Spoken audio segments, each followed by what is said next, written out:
아멘. 은혜로운 찬양과 헌신 감사드립니다. 오늘 예배 순서 맡으신 분들 수고 많이 하셨고요. 감사드립니다. 예배위원 여러분들께서도 언제나 그 자리를 지키고 계심 우리 하나님께 귀히 보실 줄로 믿습니다. 위에 우리 방송실 여러분들과 또 교역자 여러분들의 수고하심, 또 이어지는 시간이긴 합니다만 교회학교 교사 여러분들의 헌신, 또 각 부서와 위원회 여러분들의 수고로 오늘 하루도 하나님의 은혜 가운데서 하루가 이루어질 줄로 믿습니다. 오늘 이 시간은 성령 강림주일로서 일부 예배를 우리가 드리고 있습니다. 오늘 말씀에 의거해 가지고 제목을 태우고 핥는 여호와의 불이라고 하는 제목으로 여러분들에게 말씀을 드리고자 합니다. 오늘 말씀은 아마 우리 예배를 드린 여러분들 가운데서 상당히 익숙한 말씀이 아닌가 그렇게 생각이 됩니다. 소위 갈멜산의 결투라고 하는 것으로서 많은 사람들에게 알려져 있는 말씀이라고 볼 수가 있습니다. 그 일부분을 읽었습니다만 우리 엘리야 선지자와 그리고 또한 그 상대는 바알과 아세라 선지자 무려 850명의 대결입니다. 그 대결의 내용도 그리고 우리들의 결말도 잘 알고 있습니다만, 그러나 오늘 성령 강림주일의 성령의 관점으로서 오늘 이 말씀에 특별히 우리 하나님께서 역사를 이루시는 그 물과 그리고 또한 그 불과 그리고 바람의 그 역할을 우리가 생각을 하면서 오늘 말씀을 생각하고자 합니다. 엘리야 선지자는 주전 10세기의 북왕국 이스라엘에서 활약했던 예언자입니다. 예언의 문을 연 사람이다, 그렇게 이야기할 수가 있죠. 이스라엘 예언의 시작이라고도 볼 수가 있고, 그런 의미에서 그는 그 뒤에 있는 그의 제자 엘리사와 함께 활동 예언자로서 뒤에 나오는 문서 예언자들과 구분이 됩니다. 곧 이사야, 예레미야를 비롯해 가지고 여러 예언자들이 말라기까지 모두 크고 작은 문서들을 남기고 있는데 비해서 엘리야, 엘리사는 활동이 그들에게 비해서 조금 더 손색이 없음에도 불구하고 그 문서로서 남기지는 않았습니다. 그 대신 그들의 특징이 뭐냐 하면은 제자 학교, 일군의 제자들을 거느리고 다니는 그런 모습으로 있고, 바로 아는 바와 같이 엘리사가 그 제자들 중에 한 명이었다 하는 것을 우리가 알 수가 있습니다. 이것은 마치 신약 성경에서 예수님께서 12제자를 거느리시고 다니시는 그런 모습과 또 방불한다, 또 일맥한다, 그렇게 생각을 할 수가 있습니다. 아는 바와 같이 예수님께서도 문서를 남기지는 않으셨죠.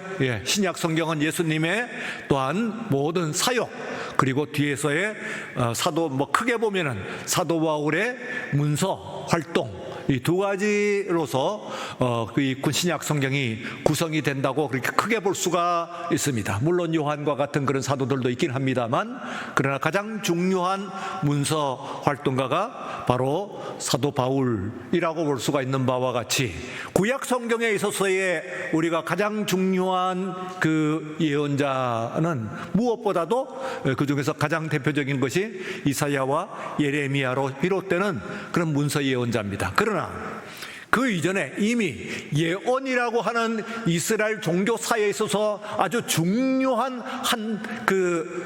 단락을, 새로운 시대를 만들어내는 사람이 바로 이 엘리야라고 할 수가 있기 때문에, 우리가 아는 바와 같이 예수님께서 이 산 위에서 두 사람을 불러내셨을 때에 구약 전체의 모든 인물들 가운데서 가장 중요한 대표적인 두 사람을 불러낼 때에 모세와 함께 거기에 엘리야가 있었다. 그러니까 엘리야의 모세의 율법, 문서죠.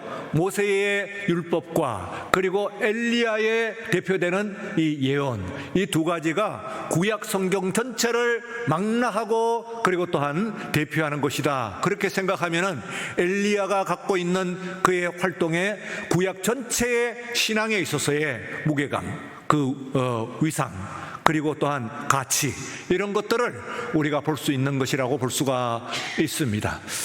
이 엘리야 선지자는 또한 많은 활동, 그 중에서도 많은 활동으로서 우리들에게 남겨놓고 있습니다. 그가 시냇가에서 있었던 일이나 혹은 또 그 권력을 벗어나 가지고 이제 시돈 과부에게 갔던 일이나, 그리고 또한 담대하게 그 당시에 권력자인 이 아합 왕과 단독해서 대결하고 있던 그런 장면들 같은 것들은 우리가 굉장히 영웅적인 그런 이야기들로 나타나고 있는 것이라고 볼 수가 있습니다. 또한 한편에서 인간적인 면도 있어요. 그래서 부엘세바 들에서 거기서 이제 로뎀나무 아래에서 그 목숨을 구하던 그런 모습이라든 연약한 모습들 같은 것들도 또한 있는 것을 볼 수가 있습니다. 한편에 있어서는 세계적인 지평을 가지고 있습니다. 그래서 하나님께서는 그의 사후에 이제 이 아람에 있는 왕, 지금으로 얘기하면은 바로 시리아겠죠.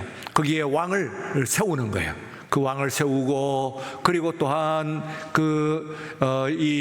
또 이스라엘에도 그 아합을 대신해 가지고 다음에 왕 예후를 세우고, 그리고 또한 자신의 후계로서 바로 이 엘리사를 세우고, 이렇게 하는 것을 보게 되면은 그가 갖고 있는 예언의 활동의 지평이라고 하는 것이 그야말로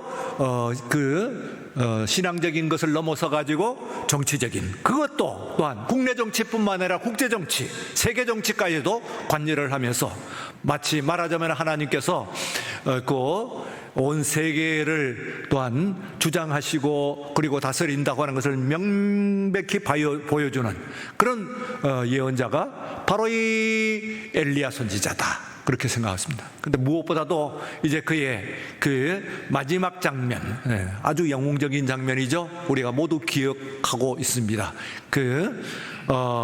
회오리 바람을 타고 하늘로 올라가는 그 모습.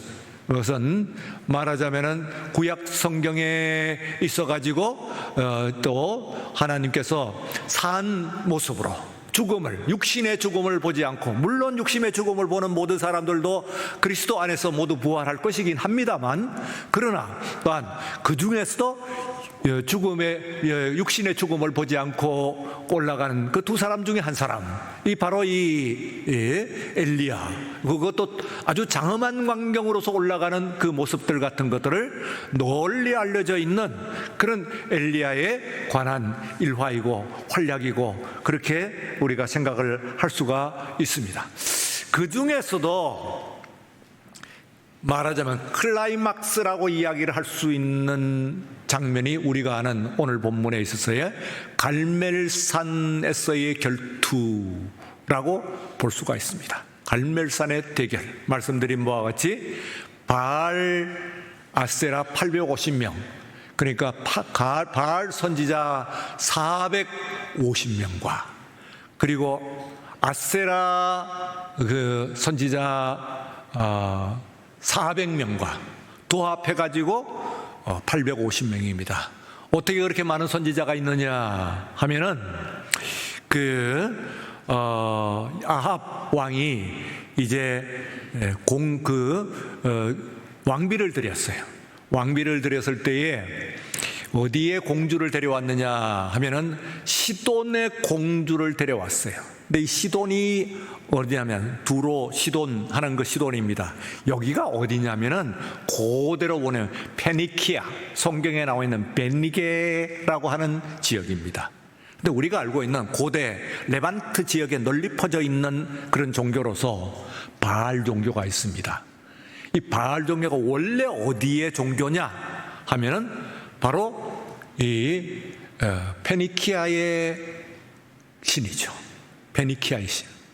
그러니까 그것이 페니키아에 머물지 않고 이스라엘을 비롯해가지고 레반트라고 하는 것은 지금 이스라엘, 팔레스타인 위로 올라가고 레바논, 그리고 시리아 혹은 터키까지 일부분까지 포함되어 있는 아나톨리아 반도 남쪽 지방에 있는 그 부분에 있는 터키, 거기까지도 연결되어 있는 그 넓은 지역, 뭐 그렇게 넓진 않습니다만 어쨌든 간에 이스라엘보다 훨씬 넓은 그런 지역을 우리가 레반트 지역이라고 구분하여 부릅니다. 왜냐하면 뚜렷한 어떤 지리적인 혹은 문화적인 역사적인 특징, 그런 그 상관관계가 있기 때문에 그 지역을 우리가 따로 부르는데 바로 이스라엘이 거기에 포함이 되고 있는 것이죠. 바로 그 레반트 지역의 종교적인 기반을 마련하는 것이 바로 이 시돈, 이 페니기아에부터 시작되어 있던 바로 이 바알 종교가 퍼져 있는데, 바로 아합 왕이, 그때는 왕자였습니다만 하여튼 아합 왕이 이제 왕비를 드린다고 할 때에 그때에 시돈의 공주를 데려왔다 하면은 그 얘기는 이 여인이 시집으로 올 때에 또한 그 유명한 레반트 전 지역을 말하자면 커버하고 있는 그런 이 바알 종교를 이미 민간에는 소개는 됐습니다만 본격적으로 국교화하기 위해서 이 나라를 말하자면 시돈처럼 바알 종교의 나라로 만들기 위하고자 작정을 하고 데려온 사람들이 바로 이 850명의 선지자들이에요. 그러니까 아주 나라에서 분명히 보고를 하고 그리고 또한 데리고 있는 그런 사람들이라고 볼 수가 있습니다. 그에 비해 가지고 하나님을 섬기는, 여호와를 섬기는 사람들은 모두 보이는 대로 색출을 하고 그리고 다 죽여버렸기 때문에 엘리야의 눈에는 한 사람도 없다고 생각을 했습니다만, 그러나 하나님께서 바알에게 무릎 꿇지 않은 사람을 이곳저곳에 숨겨놓고 계신 것을 우리가 다른 역사에서 볼 수가 있습니다.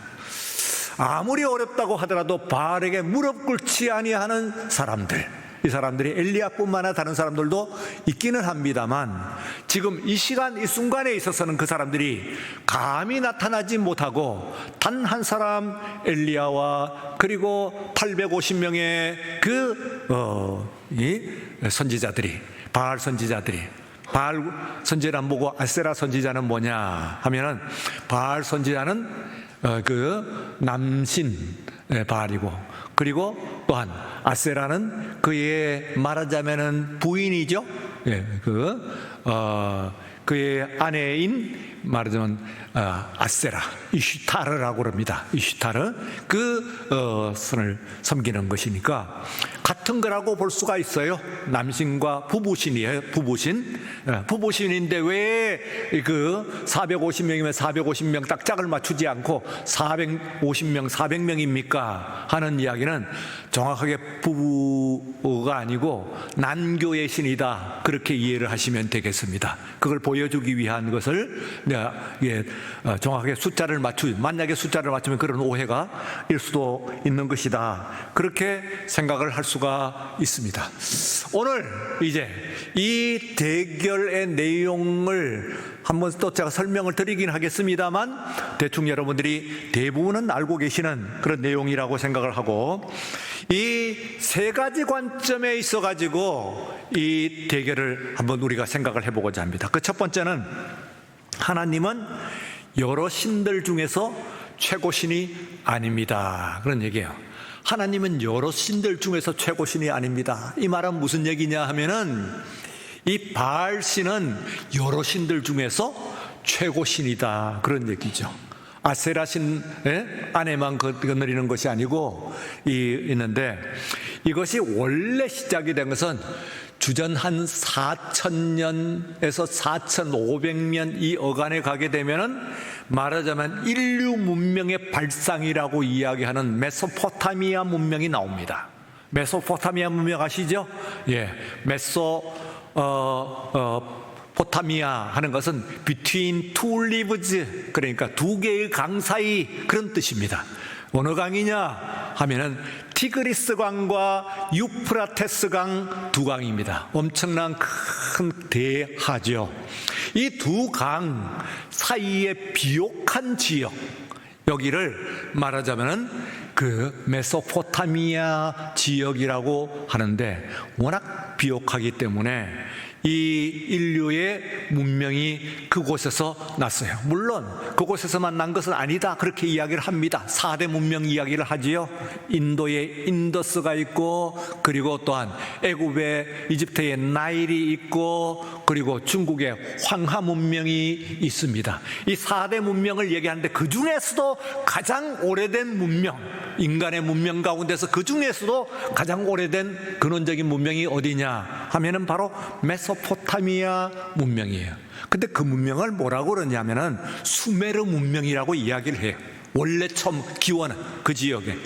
그래서 이 수메르 문명에 수메르의 종교, 수메르의 신화가 있는데, 여기에 있는 엔닐이라고 하는 그 신이 나오는데, 이 신이 뭐냐면은 부부를, 아내 신을 데리고, 그리고 많은 신들을 거느리고 있는 신들 중에서 최고신으로 나타나요. 그런데 이것이 거기에만 나타난 것이 아니에요. 뒤에 있는 그 이제 본격 제국으로 나타난 그 지역에는 바벨론, 그 지역에서 이제 그 바벨론은 마르둑이라고 하는 그런 신입니다.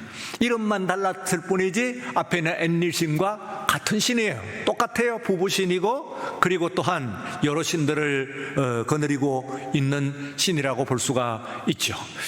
이것이요, 이제 지역을 따라 가지고 바로 이 바알 신에게 연결이 된 겁니다. 그리고 바알과 그리고 이슈타르, 이세벨, 이슈타르 신에게 이렇게 이제 연결이 되어 있는, 아세라 연결되어 있는 신이라고 볼 수가 있어요. 이거는요, 인류 문명사, 그리고 또한 서양 문명사를 여러분들이 이해하는 데서도 매우 중요해요. 왜냐하면은 나중에 가게 되면은 그리스가 이 신화를 뭐 완전히 새롭게 만들어내는 것이 아니에요. 바벨론의 신화를 그대로 받아들인 것이라고 볼 수가 있어요. 그래서 그리스는 제우스 신이라고 하는 것이 있고, 그리고 뒤에 있는 또 여러 신들을 헤라, 아네르 신을 비롯해 가지고 여러 신들의 것을 가지고 있어요. 나중에 로마가요, 로마 말로는 제우스를 유피테르라고 그래요.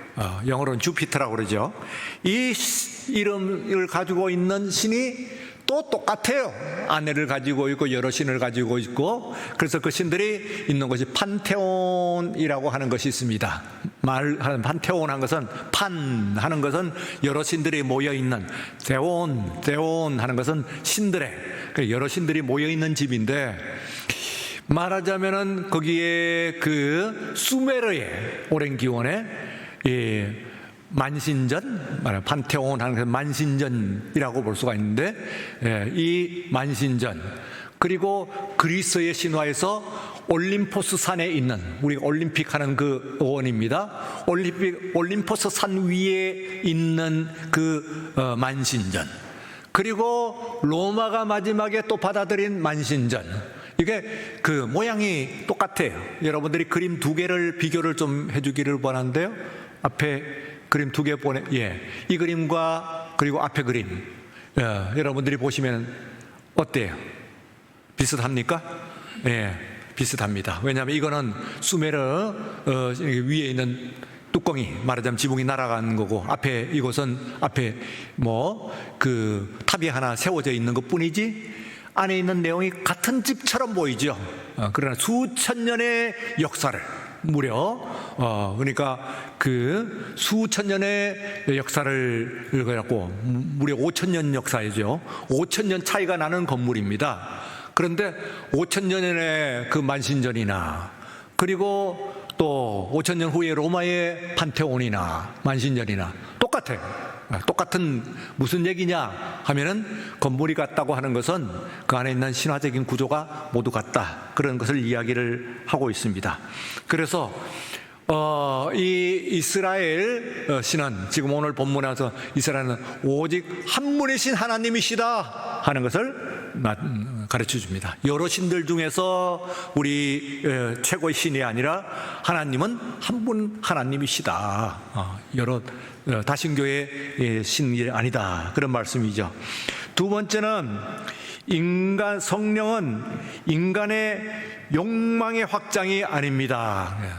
성령은 인간 욕망의 확장이 아닌 거예요. 그러니까 성령은 다시 말하면 나의 확장이 아니다, 그런 이야기죠. 그러니까 사실 말하자면 이 바알은 만들어진 신이죠. 근데 뭐가 만든 신이냐 하면 인간 욕망이 만든 신이에요.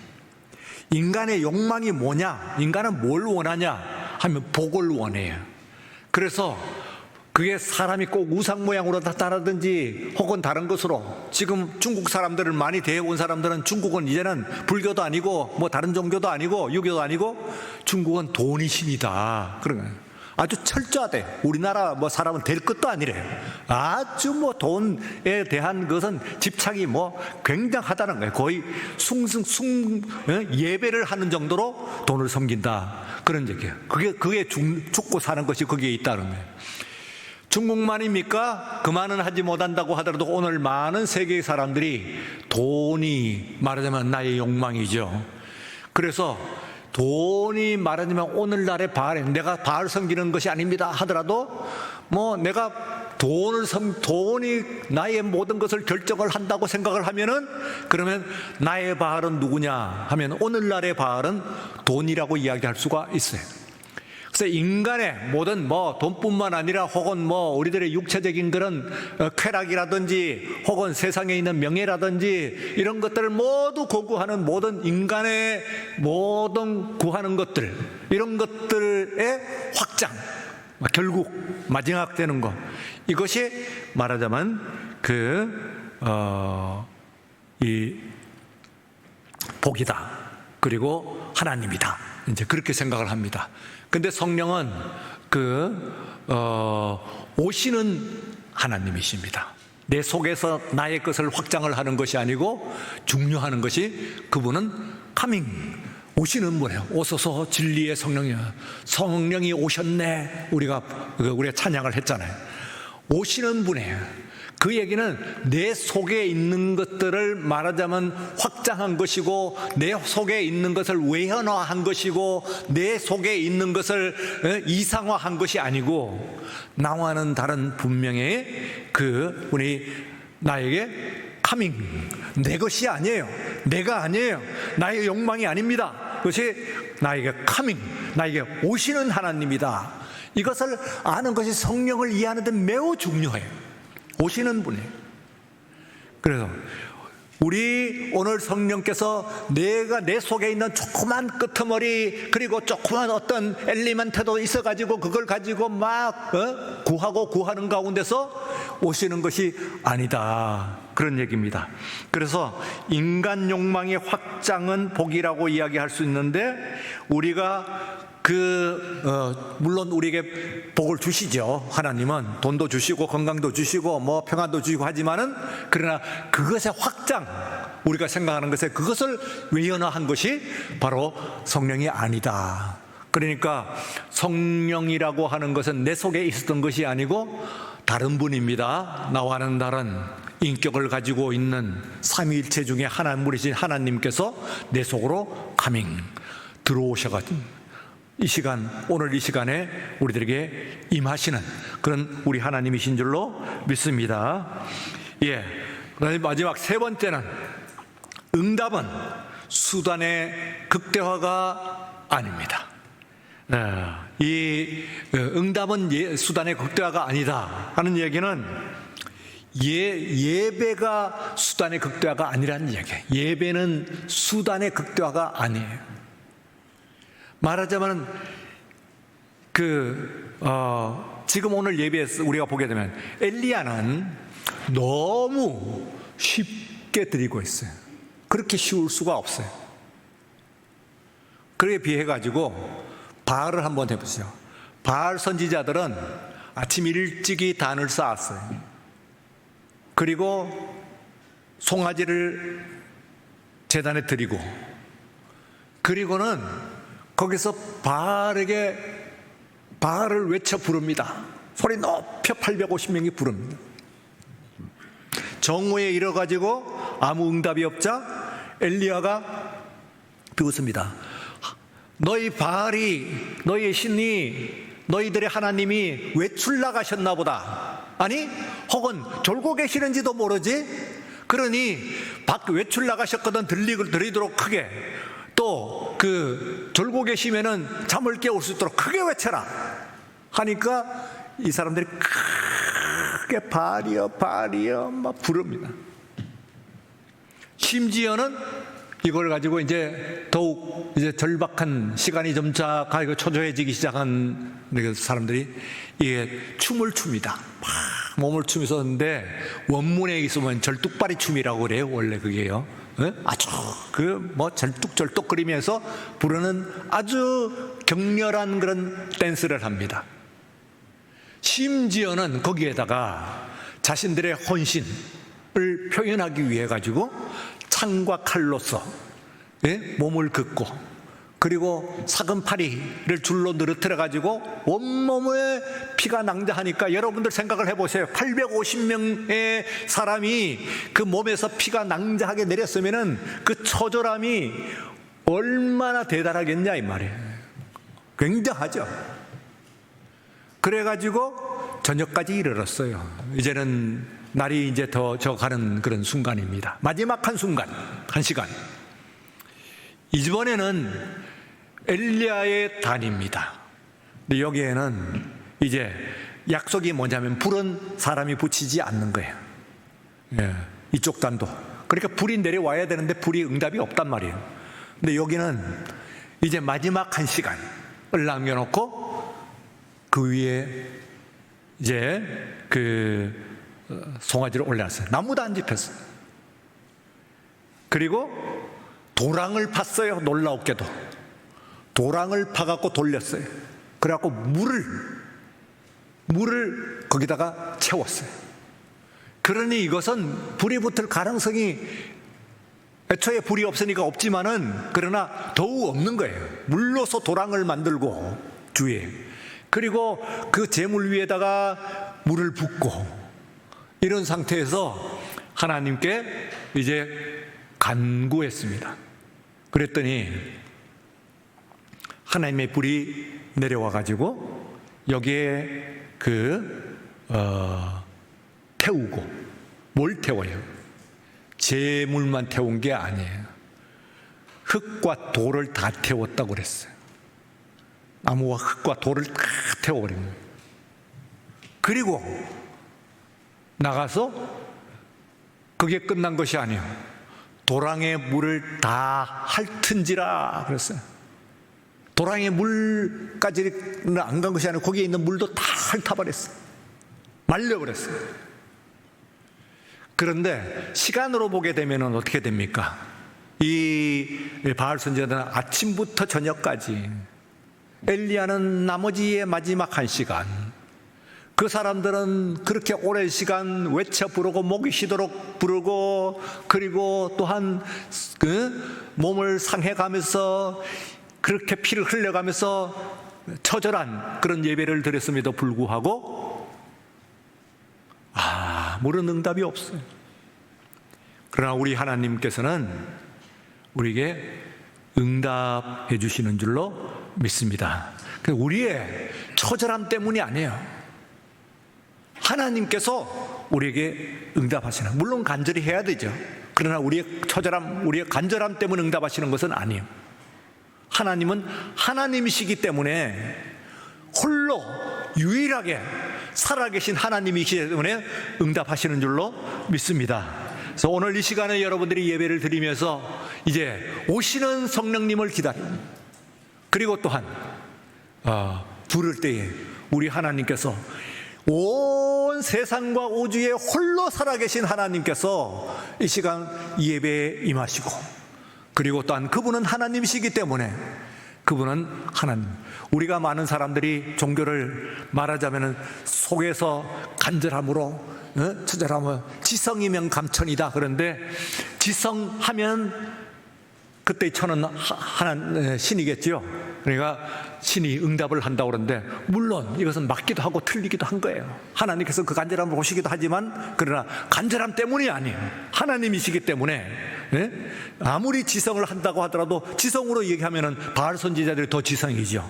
그러나 우리 하나님께서는 나 같은 연약하고 우리 같은 보잘것없는 사람들로 이 아침에 예배를 드리는 가운데서 우리 하나님을 부를 때에 주님께서 하나님이시기 때문에 오늘 이 예배에 임재하시고 카밍 오시고 그리고 또한 응답하여 주실 줄로 믿습니다.